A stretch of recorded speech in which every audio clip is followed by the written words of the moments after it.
Bonjour, bienvenue à cette nouvelle présentation dont le sujet est l'utilisation des macros avec ePlan avec justement les objets codes de réservation ou les jeux de valeur. Donc l'idée est de vous montrer l'utilisation d'une macro avec les différentes possibilités qu'on peut avoir au niveau de ces éléments. Donc dans cet exemple ici, je pars avec différentes balises que j'ai créées ou justement dans la rubrique balises des départs moteurs, j'ai par exemple créé différentes macros qui sont représentés ici. Donc si je viens sélectionner par exemple la macro départ moteur IEC 2024, on voit ici que vous avez le chiffre 5 qui indique que cette macro contient jusqu'à 5 variantes, en sachant qu'une macro peut avoir jusqu'à 26 variantes et différents types de représentations, comme une représentation multipolaire, unipolaire, etc.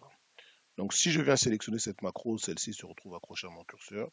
Et donc grâce aux touches X, Y, avant de positionner la macro, je peux repositionner celle-ci par rapport à la position initiale qu'elle avait lorsqu'elle a été enregistrée. Donc une fois la macro positionnée, je peux la sélectionner. Vous voyez qu'ici, je peux choisir différents jeux de valeurs. Donc par exemple ici, pour nommer mes renvois. Donc je viens sélectionner par exemple le 3L, ce qui va nommer automatiquement mes renvois dans le schéma. Donc une fois celle-ci positionnée, vous voyez que la macro a été positionnée avec les renvois sélectionnés. Donc grâce à la touche tabulation, je peux changer de variante et utiliser également les valeurs XY pour la positionner. Vous voyez que je viens choisir la bonne variante. Celle-ci sélectionnée et positionnée, je peux choisir de nouveau un jeu de valeurs. Par exemple, je viens choisir petit moteur 0,75 kW, donc il va me calibrer le moteur, qui va me définir ici, me calibrer mon disjoncteur, me ramener la puissance du contacteur et me définir par exemple l'ampérage au niveau de mes fusibles. Je peux également saisir un texte libre ici en disant je voudrais mettre par exemple pompe 1 au niveau du moteur. Donc une fois celle-ci positionnée, les valeurs peuvent être adaptées, donc je peux renuméroter ici la plupart de mes composants et on voit que toutes les valeurs ont été adaptées au niveau de mon départ moteur. Vous voyez que là, c'est un gain de temps très important pour les utilisateurs qui n'ont plus besoin de se poser la question sur les différents éléments.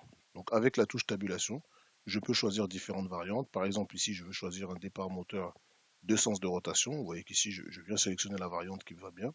Une fois positionné de nouveau, j'ai de nouveau la question sur le jeu de valeur. Donc je peux choisir ici, par exemple, un moteur moyen, disons, et je viens saisir ici de nouveau mon texte, mon pompe 2, avec les différentes valeurs qui seront adaptées en fonction du jeu de valeurs sélectionné.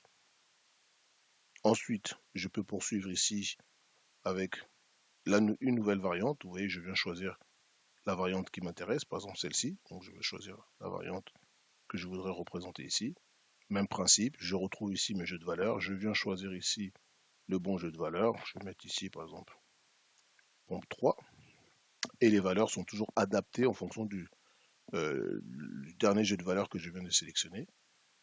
Et donc si les valeurs sont adaptées, et dernier point, je change de variante de nouveau, et je viens choisir ici une des variantes qui m'intéresse. Par exemple, même principe, je choisis la bonne valeur et je viens saisir ici mon texte. Donc là, on a directement les différents éléments qui ont été adaptés.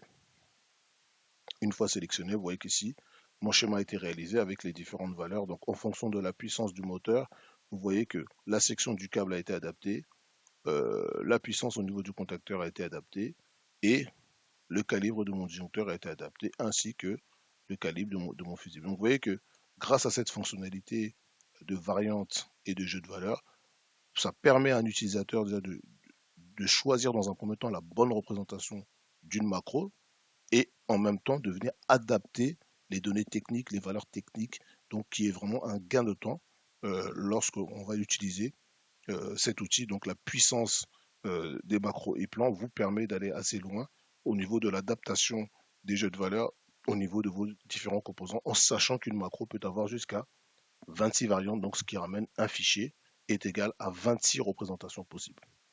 Donc voilà pour cette représentation sur la gestion des macros.